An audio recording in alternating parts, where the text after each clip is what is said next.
আসসালামু আলাইকুম। চলেন আগে একটা ভিডিও দেখি। আমার ব্যাকগ্রাউন্ডে যে ভিডিওটা প্লে হচ্ছে সেটা আগে শুনেন, তারপরে কথা বলতেছে। 15 আগস্টের জন্য আমরা সবাই প্রস্তুত আছি। আপনারা কি সবাই প্রস্তুত আছেন?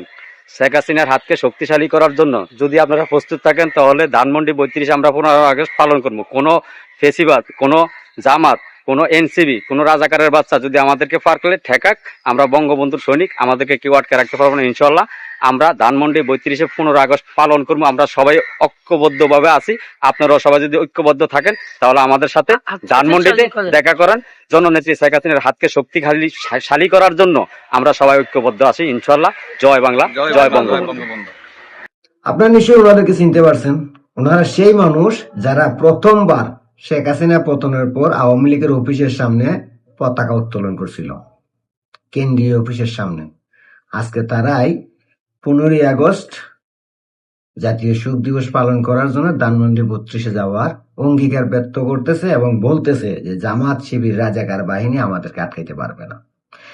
এরা তো সাধারণ মানুষ, এরা কখনোই রাজনীতি করতো না, রাজনীতি সম্বন্ধে তাদের কোনো ধারণাও নেই।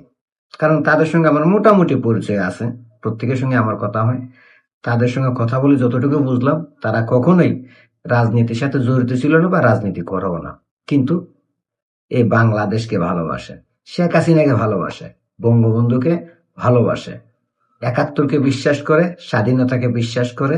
বাংলাদেশের 30 লক্ষ শহীদ যারা 71 সালে হয়েছে তাদেরকে সম্মান করে, 3 লক্ষ মা বোন যারা সংগম হারাইছে তাদেরকে সম্মান করে।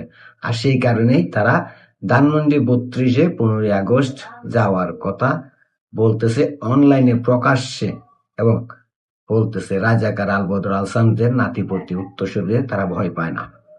এই সাধারণ মানুষগুলো যারা কখনো রাজনীতি করে নাই, তারা যদি বঙ্গবন্ধুর বাড়ি ধানমন্ডি 32-এ যাওয়ার সাহস দেখাইতে পারে, তাহলে আওয়ামী লীগের যেসব নেতারা 17-18 বছর আওয়ামী লীগকে ব্যবহার করছে, আওয়ামী লীগের থেকে নিজেদের বল প্রয়োগ করছে, রাজনৈতিক নেতা হিসেবে পরিচয় দিছে, তারা বিশাল বিশাল বড় বড় বাঘ ছিল বাংলাদেশে।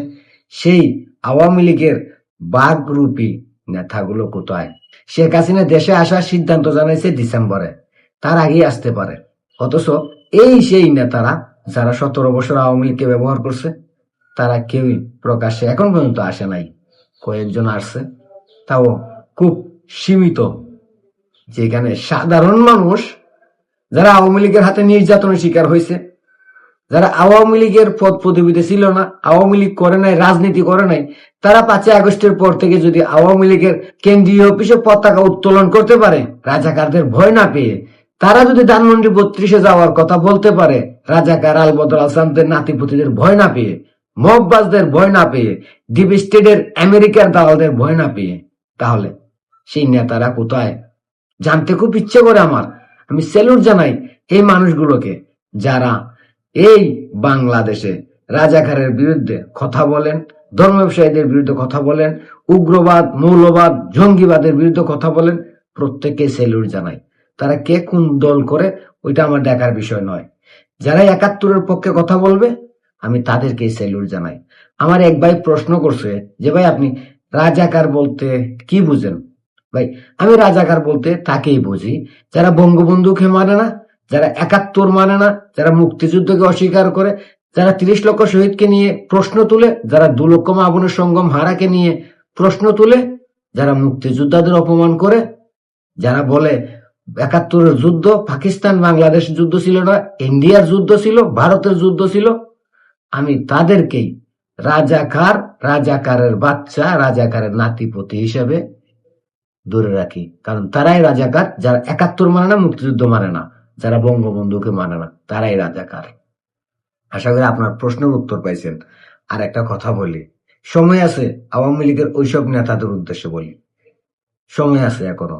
সাধারণ মানুষ যেখানে বুক ফুলিয়ে জয় বাংলা স্লোগান দেয়, সেখানে আপনারা বন্ধুরে গাথা লুকাইয়া বসে আছেন। শেখ হাসিনা যেহেতু বলছে বাংলাদেশে আসবে, সে আসবে। তার আগে যদি আপনাদের মতো নেতারা সামনে না আসেন, তাহলে বইলা রাখি ভবিষ্যতে আওয়ামী লীগের কেন্দ্রীয় অফিস তো দূরের কথা, একটা ওয়ার্ড পর্যায়ে অফিসের সামনে যায় দাঁড়াইবার সুযোগ পাবেন না। সুযোগ আমরা দেব না, কারণ আমরা রাজনীতি করি না, রাজনীতি পছন্দ করি না, কিন্তু কথা বলি, কারণ 5ই আগস্টের পর যে আন্দোলন হয়েছিল কোটার জন্য, যে আন্দোলন হয়েছিল বৈষম্যের জন্য, সেই আন্দোলন রাজাকার আল বদর আল শামস, ডিপ স্টেটের দালালরা হাইজ্যাক করে নিয়ে সেটাকে 71-এর বিরুদ্ধে, মুক্তিযুদ্ধের বিরুদ্ধে, স্বাধীনতার বিরুদ্ধে, বঙ্গবন্ধুর বিরুদ্ধে দাঁড় করায় দিছে। আর তাই আমরা কথা বলি, কারণ আমাদের ইতিহাস একটাই, 1971। যে 71 আমরা স্বাধীন বাংলাদেশ পাইছি, মানচিত্র পাইছি, পতাকা পাইছি, স্বাধীন বাংলা ভাষায় কথা বলার অধিকার পাইছি, আমার দেশ বলার অধিকার পাইছি। সেই দেশটাকে সেই পুরনো শকুনরা আবার গ্রাস করতে চায়, ধ্বংস করতে চায়, পূর্ব পাকিস্তান বানাইতে চায় এই বাংলাদেশকে। তাই আমরা কথা বলি। তাই মনে রাখেন, আওয়ামী লীগ ফিরে আসবে সেটা আমিও জানি। আর ফিরে আসার পর আপনারা আবার আওয়ামী লীগের চেয়ার দখল করবেন, সেই সুযোগ কিন্তু আমরা নিব না। এই যে সাধারণ মানুষগুলো কথা বলতেছেন, তাদের পক্ষেই থাকবো আর আপনাদের লুঙ্গি খুলবো। মনে রাখেন, সময় খুবই কম, ডিসেম্বর পর্যন্ত। এর আগে আপনারা প্রকাশ্যে আসেন, আর না হলে আপনাদের অস্তিত্ব, আওয়ামী লীগ তো দূরের কথা, বাংলাদেশের মাটি তো থাকবে না।